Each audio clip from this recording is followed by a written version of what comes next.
Hey everyone, nerdygymbros here. Today we're talking about Shadow of the Tomb Raider, and I am completely 100% stoked for this game. I love the first two; they were brilliant. I never played the originals. Yeah, we never played the from originals. PlayStation 2 and beyond. Yeah. But from beyond the era of great graphics. Yeah, but this game looks fucking beautiful. I mean, yeah, definitely. From just the environments themselves. The lighting. Like when something opens up, all of a sudden you have. Yeah. But I mean, from just the environments themselves, that's one of the things I've actually liked about differences between each Tomb Raider is that it's taken place in a different environment altogether. Where first one was an island-y kind of thing, the second one was the mountains and the winter, basically, because of the cold, and then now you're in a tropical forest where it's greenery everywhere, but also at the same time you have the water, you have the darkness when the canopies of the rainforest are really thick. And it's just, one, as just a series in general, I like the differences of environments. But because and not only just the environments, but Laura. And every Laura, not each and every Laura, but her character has grown so much from the first one. I mean, first one was her, like, thrown into everything, like, just trying to survive. The second one, it was more calculated, but still trying to figure things out. And this time, she just, like, completely knows what the hell she's doing. Not that she did it in the second one, but this one, it's just a different mindset. She's very, I want to say it seems like she's going to be very cold and calculating. Yeah. But one of the things that as far as gameplay things, that has me the most excited is the mud. The mud. I love the fact that you can, when you're trying to be stealthy, you lather up in the mud and then you're like hiding within the jungle. I mean, it completely adds. It's like the Predator, it's like the Predator and it's like Arnold Schwarzenegger. But the thing is, but to me, what it adds to, how I feel about it is like you are the predator. Like you are one with the jungle. You're hunting. You are the alpha. You are the alpha in this jungle. You're the alpha predator, apex predator, whatever. Yeah, that's what I was looking for. The apex predator, and you are hunting Trinity down one by one as you try to. I think they said stop the apocalypse and Trinity. Yeah, a Maya apocalypse. So, I'm excited. I mean, obviously, the symbol that they're using with Shadow of the Tomb Raider, the eclipse, that obviously has something to do with the apocalypse that's coming. Whether, because with the Tomb Raiders, just like with the Uncharted, they do kind of delve into a little bit of the supernatural with the things. But I've always loved that about both series. No, that wasn't a complaint. No. I was just saying, I love that with both series. But this game is looking beautiful. I mean, obviously it looks beautiful. The gameplay itself looks absolutely smooth. The cutscenes and everything look the gorgeous that they've ever looked. I'm very interested in seeing what happens between her and Jonah. Yeah, I'm kind of sad that it's just Jonah. Like, we haven't heard anything from Sam from the first game. Well, I think she actually gets mentioned in the second one, and she was the one. Spoilers alert. Spoilers plural. Spoiler alert. For remember the one spirit that takes over her. Yeah, I think it was affecting her in the second one. Like, it was like it still had something on her, and it was like making her bipolar and violent. So she was like in a therapy thing or something. So I think that's why Sam's not in it. As far as the one lady, I forget, the one who had the daughter who was in love with Roth. She obviously went home to her family and her daughter. Yeah, I don't blame her. So that's why Jonah's last one standing. And Jonah was always my favorite. Yeah, Jonah was definitely one of my favorites. I'm just worried that they're going to kill him off now. Because, I mean, he barely survived the second one. Yeah, that was, we're going to kill him. Plot hole. I mean, not plot hole, loophole. Yeah. Which is fine, because I was like, no, Jonah! So I wonder if they're going to kill him off permanently this time. I hope not. Just not kill him. Because if they do, I mean, to me it would just... Whatever Laura has left of her humanity, what she feels inside, she would just go cold and just. There would be nothing left in her heart anymore. I mean, she's killed how many people between the first 2 games, anyways. But I wonder, and plus how many grunts you're gonna end up killing in this one. With the amount of times that I went through both of them, a couple hundred. Yeah, she's already killed a bunch of people in the first 2 games. And she's gonna obviously kill a bunch more in this one, so my wonder with the story is, and I didn't really realize it until this third one was coming out, was that is this origin story of Laura becoming the Tomb Raider, basically, that we all know from the previous games. Is it her, basically, is this origin story turning her going for a more gritty, I mean, because you have to think, granted we don't know many things about any of the past Tomb Raiders, but so we don't know what kind of stories they had, but I wonder if this is taking a darker route where it's going to turn her cold and ruthless murderer, not, I mean, obviously not to like just regular civilians, but just against Trinity and everything, where she no longer Get Barbosa on. I feel nothing. Yeah, I guess in a way. But my thing, I mean, you look at her in the first one where, I mean, first kill and how emotionally each part was. Well, emotional as each part part that was. Came out wrong. But just she was far more emotional as a person because, I mean, she was just thrown into everything. She wasn't the experienced Tomb Raider. I don't really think you can ease your way into that. I mean, she wasn't the Tomb Raider the badass, the one that just, killed and kills dinosaurs and all that stuff without blinking and everything. And then into the second one, she's far more calculating, and she is willing to kill Trinity's people without really thinking about it, I guess is the best way to put it. So I wonder if in the third one, if, like you said, if Jonah dies, is that going to be like the last of her humanity that's taken from her? Because Jonah is the one, to me, like I think we were about to say, is Jonah's like the one thing that's like trying to pull her away from. Yeah, Jonah's like the last grounding piece that she has of her past life, excluding Sam and the other lady. But I wonder if in killing off Jonah, if the story in general is about Laura becoming a cold, calculated badass, and not to say badass is a bad thing, it's just to see her from first game to becoming a cold, calculated badass, where she no longer, has these bonds with other people. But like she just distances herself and she's just focused on, stopping Trinity, getting whatever, stopping the apocalypse in this one and all that kind of stuff.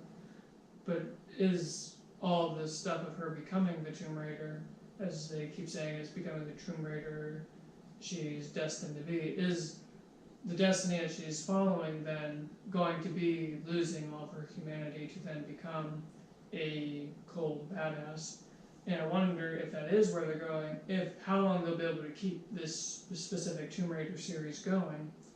And the reason why I say that is because what to me is, granted I have not played the gameplay of the first two, I haven't touched them yet, I haven't been able to. I have, that's where the experience comes from. But I've seen the story modes, I've seen you play through all the stories and everything, so I know the stories, but my wonder is, if they do turn her into the cold, calculated badass, to me what's the most interesting part about Tomb Raider is the story that they're telling of Laura, of Trinity, of everything she lost in the first one, and then the story of the second one, and now with the third one. I wonder if in doing that, are they going to end up at a point where they can't continue the story anymore because they have...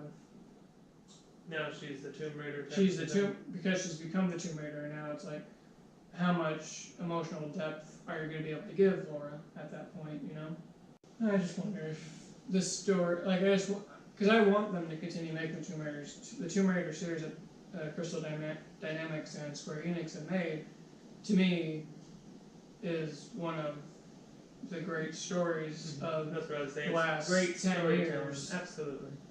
Where if they, I mean, I'm not against them turning her into the Tomb Raider she does in the beginning, because I don't doubt that they'll be able to tell stories. It's just my worry is, are we going to eventually have to lose the ability to play future Tomb Raiders because they've told the story that they've set out to tell. Granted, all stories have an end to them.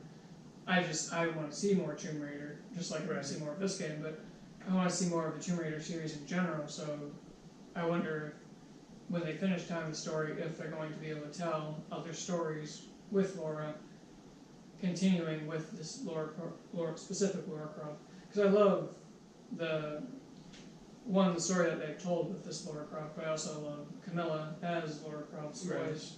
So I would like to see more of this specific story of this specific Laura Croft. I have nothing against other people doing a Tomb Raider game. It's just this specific one to me. I don't know if I could ever play one made by people not making the current people that are making the Tomb Raiders. I get what you mean. But I think that, going back to the game right now and who's making it, I think they've done a fantastic job so far. Yeah. And I completely look forward to seeing where they're taking Shadow of the Tomb Raider.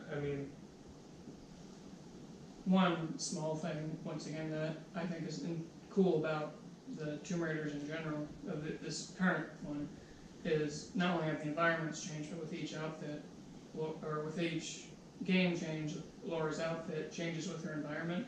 They didn't, I'm happy they didn't do the short shorts bullshit. That was a long time ago shit.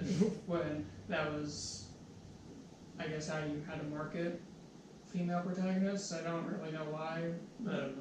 But I don't know why they did it that way, but I prefer the current Laura, of how she looks, one, facially. I love the hair mechanics of all three of them. I loved how, where I would see, get out of the water with Laura Nelson, she rains there. Yeah, people with long hair. With long hair, that that's literally something you have to do, because otherwise it gets annoying. Yeah. But speaking of the raining of the hair, I think the underwater sections look fantastic. Yeah, I do too. I think there's going to be some stress there. Yeah, definitely. I think it's going to be one of those, where's the oxygen? Where's the oxygen? You're going to have Laura deaths again. Plus you have those eels too, which I hate, and piranhas. Yeah. I honestly can't decide what I'm not looking forward to most there, the eels or the piranhas. Yeah, the piranhas eat me alive, but with the eel, wrap me up and... Yeah, screw the jaguars. Who cares about jaguars? I'm more worried about the water creatures. Awesome. Well, the thing is, on land, I'm like, okay, even playing ground. I have my weapons. We're good. Yeah, where underwater, it's like, I got a knife. That's not a knife. But either way, I think that I'm excited about, even though I know I'm going to get stressed out playing the water sections, because anytime you're underwater, it's an anxiety thing. Yeah. So that I'm looking forward to, just because I think it's going to be awesome. I think the tombs and the one hub they're doing are very interesting. Yeah, I think those. Obviously, I always love delving in the tombs. Anyways, I like the story and everything that they put in it. In the puzzle solving. Yeah, that's always fun to figure out. But I also think that hub, what was it called? PyTT? Yeah, that's not gonna last the entire game. That is Just calling it now. I'm calling it right now. You heard it here first. That entire city is gonna get decimated. It's gonna get decimated. Here, we're having a mine apocalypse. Oh, here, Trinity's trying to get whatever the hell they're all looking for. Here's this nice little hub, ancient, untouched by the world, and here comes Laura gonna fuck up their lives. Pretty much. It's just like the last one too. When you first say it's all peaceful and everything, and then that gets ravaged, and now this one. Yeah, difference with they are SOL. Difference with the second one though is that the second one's hub people were already dealing with. Yeah, they more or less knew how to fight back. Yeah. Where the people in Shadow of the Tomb Raider, they don't know what's coming. They don't know what Lara Croft means. Yeah. They go. I'm not gonna say it, but she is her Armageddon. Screw the mine apocalypse. She's just the apocalypse. Yeah, she's going to ruin some lives there. Yeah. I think it's funny, like in the game, in one of the trailers, like they're showing you helping different people, and I'm sitting there thinking, you're all liking her now. She's helping you. She's getting medicine for your ailing wife, and whatever else she's doing. But she is your doom. There's good Trinity. That whole, I'll be surprised if that entire place does not get blown up, burned to the ground, or something because of Trinity. I won't be surprised. I mean, legitimately, no, surprised if they don't blow it up. Oh, yeah. But I am absolutely excited for this game. Oh, one thing that I never finished saying was the thing that I like about with each one is how the outfit changes. How first one it was just regular clothing more or less for, I guess you would say, an islandy area. But in the second one you had the winter clothes, and in this one, because they're in a rainforest, the kind of tank top she's wearing is like an Under Armour dry fit kind of thing. Well, I was actually thinking it was pretty, like, it looked to me, I understand what you're talking about, but to me it was like tactical gear. Like going to war type of, war is not the right answer, but it's like, to me it's a stealth, tactical. Yeah, I don't disagree with that, but to me how it looks is like it's a sweat absorption kind of thing because you're in the rainforest. And I bet you're going to see probably sheens of sweat coming off of Laura. Right. But that's why we are absolutely looking forward to Shadow of the Tomb Raider. I mean, I honestly think it's like Game of the Year worthy, and I haven't even been able to touch it yet, just watching from a distance. But I think it's going to be fantastic. The story. It's going to have to go against Red Dead too. I'm looking forward to that game too. Initially, I was like, oh, there's like nothing coming out this year. But now, like as we're getting closer to the end of the year, it's like, where the hell did all these come from? But I'm completely looking forward to it. I mean, obviously you are too. I mean, I'm really looking forward to seeing what they're doing with Laura, what they're doing with the story. I really hope Jonah makes it for no other reason than to try to bring Laura back in from all the violence. I think Jonah. Obviously, I still want her to be a Tomb Raider, but at the same time, I want her to realize that there's more to life than just. Yeah. I want Jonah to live just because, one, I like Jonah, but two, he gives Laura more humanity. Yeah. If you enjoyed the video, make sure you headbutt the like button. Make sure you subscribe to our channel for more content where we cover video games and our fitness journey and different reaction videos. And make sure you leave a comment down below and let us know what other video game you want us to talk about. So, this is Nerdygymbros, signing off.